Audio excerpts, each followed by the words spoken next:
got involved really early on in Giving What We Can, before it even launched. I was really lucky because I was in the same year at university as Will MacAskill, who's one of the co-founders of it.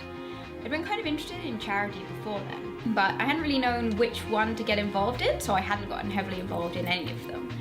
And then when I was talking to Will, he pointed out that actually there's a pretty obvious way of choosing between charities, and that's to work for the charity which helps people the most with your donation or with your volunteering. So I first got involved with Giving What We Can through a friend from college.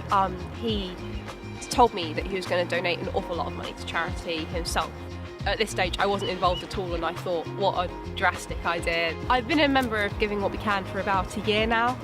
For me, the decision to join wasn't huge or monumental. I realised that I could either spend that last 10% of my income on more luxuries, or I could do something really cool with it.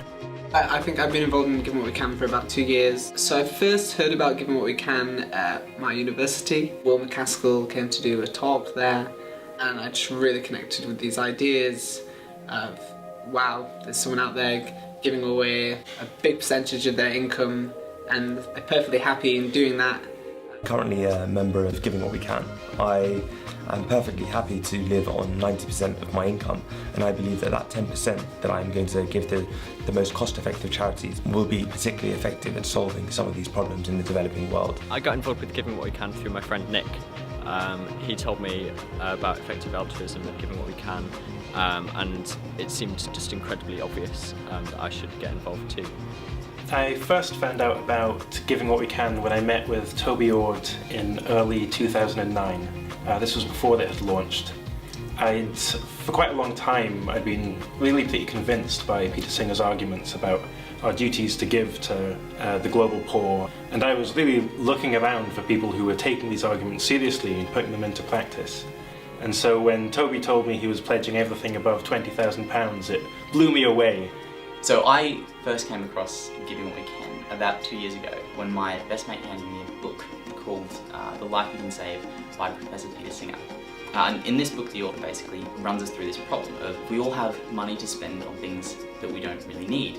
And if we took that money and gave it towards an effective development charity, save the life of maybe many, and perhaps improve people's lives significantly. There was actually a job offer that came out for Director of Research for Giving What We Can to do analysis of different charities to work out which would get you the biggest bang for buck at reducing poverty in the developing world.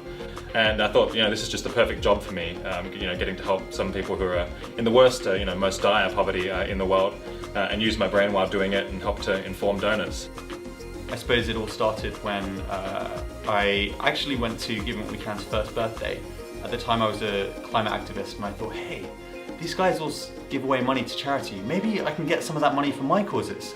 And so I went along. I wasn't actually invited to this birthday party, but I just kind of crashed it and started talking to people, and they all seemed so passionate and interested.